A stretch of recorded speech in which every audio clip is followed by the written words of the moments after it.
guys remember this truck? Looked a little bit different when I picked it up. And I will be straight up honest with you. It is my favorite second gen I think I've ever had, owned, driven, any of that mess. And I've hardly actually put many miles on this truck.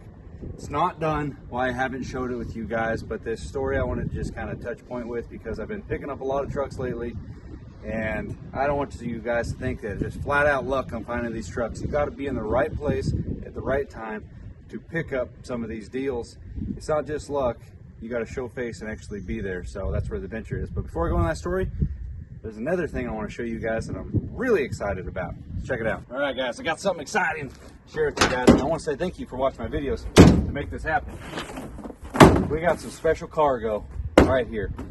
Guys been asking me off and on, what kind of boots you wear, what brand, what model, and I'll be honest, for the longest time, probably for about 10 years now, I ran Ariat boots, still Ariat, but the ones that Longmire wore on TV show, either the slip-ons or the lace-ups.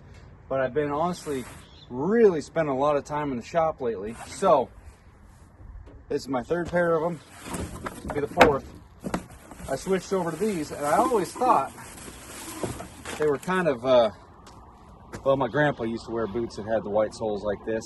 I didn't think I was quite old enough to rep those, but I'll tell you what, spend enough time in the shop, these bad boys, they are a game changer. So there is a link down in the description. We got a code, working with Ariat, very much appreciate it. And I wanted to try on these new boots in front of you guys because they are comfy. Keep these ones for backup slippers. So big thanks for Ariat for working with the channel.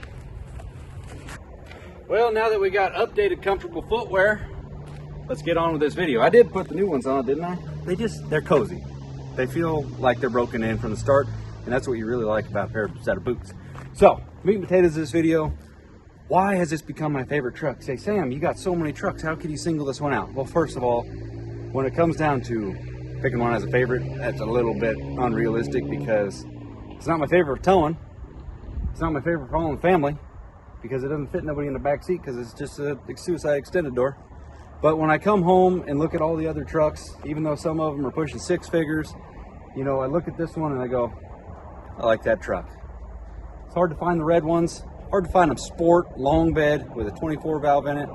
Somebody might have swapped in a 6-speed manual. So this truck is just, it's checking the boxes for me and pretty much anybody that sees it.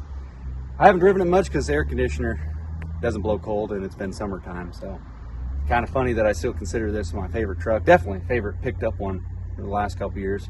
I like it better than my 98 12 valve. I never thought I would say that. So once it gets done, it'll be back out on the road having fun. But why have I picked this truck over 12 valves that I've always liked? Why have I picked 12 valves over one of these trucks and avoided these? And how did I get this truck so cheap? Well, I'll tell you the first part. 12 valve, mechanical, reliable, low turning, long-lasting tractor engine. Plain and simple. Can't bolt on an exhaust brake without turning up, getting some better valve springs for the exhaust end. You don't have much RPM to sling unless you put some other springs inside the pump. Doesn't have any extra fuel unless you cut some stuff and then turn some wheels. All very simple, realistic stuff to do. And it's smog exempt. You can do whatever you want with a 12 valve. Just go turn and burn. You got first gen, second gen. It's kind of funny they put one of those engines in a pickup truck and said, highway, through town, whatever you want. Makes me laugh to this day. But 24 valve, you lose your lift pump, you lose your injection pump, and you lose thousands of dollars if it wasn't warranty. Let's be honest, the truck's over 20 years old. Warranty has sailed. So I've always avoided a 24 valve because I figure, well, if I'm buying a truck, I might not have enough money to put Fast 100 under the back so it's got good clean fuel throughout the whole lifespan of the truck with filters, no contaminants, and continuous pressure. What if I don't have enough money for one of those? Next best thing, 12 valve. It's mechanical, you can't hurt it. So this truck actually came equipped with an upgraded BP44. Didn't know it when I bought it, but got excited when I found out. Blue chip BP44 is kind of like the modern day CPX of a CP4. It's got the upgraded things that need to be upgraded to make it last a little bit longer. Granted, if you got continuous fuel pressure through the fast, which I do. But this truck just turned out cool. I really do like this truck. That is why I've always avoided 24 valves, because I just didn't trust them. But after having one and driving it and putting a edge with level 6, thanks Bobby J, unlocked on this thing, it rocks and rolls. It feels like a common rail. You got all the RPMs to play with. It chooches a little bit out the back, even with the stock exhaust. This truck gets up and goes, and I really like that. And to answer your question, in general, how many trucks do I get this year and how many of them are an awesome deal? I appreciate every lead that anybody ever gave me on one of these trucks, because you guys have made these trucks honestly possible for me to pick up. And I wouldn't say it's so much as luck, but just, you know, you get thrown a bone, and if you're not standing there with the glove to catch it, well, you just miss the opportunity. So I just try and take as many of these opportunities as I can. And when it comes down to these trucks or any of these trucks over here, I got a lot of dollars tied up in just project rigs, and when they get done, hopefully I get a good cash payout, and it goes back into the play money fund, not the business fund, but the play money fund. So when it came down to this truck, how did I get this thing for 50 bucks?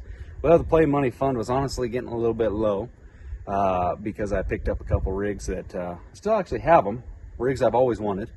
But I came into possession of this little cart that was on a job, and they wanted me to crush it and destroy it, haul it off, bury it, whatever.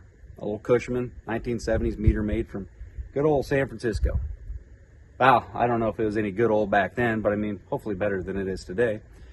But they wanted me to junk this thing. So I thought, you know what, I'm gonna take this thing home, see if I get it running, and it ran great. The clutch worked good, the brakes were a little iffy, did a couple things to it, gave it a paint job just to preserve its life a little longer, because rust technically, you know, hurts stuff. So, fixed that rig up, and I sold it. Granted, a free cart with very minimal stuff I had to put into it. A couple things of gasoline, some fuel hose, and a couple cans of spray paint, and I sold it for $50 less than I paid for this truck. I'm not going to tell you the numbers on what I actually paid for it. In case I do decide to sell it, I don't want you coming back at me saying, hey, you paid that and you want this. Well, that's my business, and this is what I'm talking to you, and that's our business. Anyway, that's how I got this truck for 50 bucks. Because I got something for free, fixed it up, flipped it, made some money, and put it into something that I'm just absolutely stoked on. And it's this truck right here. So, without further ado, I'll just give you guys a little tour on this truck and show you some of the stuff I've done to it. I did film all of it, and the views weren't doing that good on this rig, so I thought I'll save them for a rainy day, just like all the project rigs.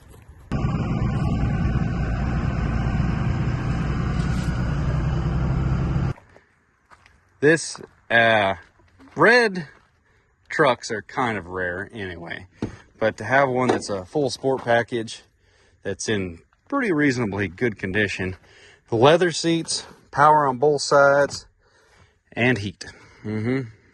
Original factory dash. I'm going to put a cover over that thing probably today. Power windows, obviously. Oh yeah, she's been sitting under a tree. We got a little bit of leaves coming through. Notice that 6-speed manual. Don't even ask if this truck's for sale. If I do decide to sell it, I'll post about it. Got zero blow by on this rig. See down in there, blue chip VP44. If you get your light in there. No blow by on this old girl. Only thing that really's kind of bumming me out is, well, air conditioner's not working, and on the opposite side of the spectrum, the heated seat is not working on this side. So I need to get a new cushion for it, new heating element, and a new pad for it. But look how good a shape this truck is. And that right there, level 6, makes this thing turn into a rocket. Look at this guy parking in my driveway. Let's just check the miles on this rig.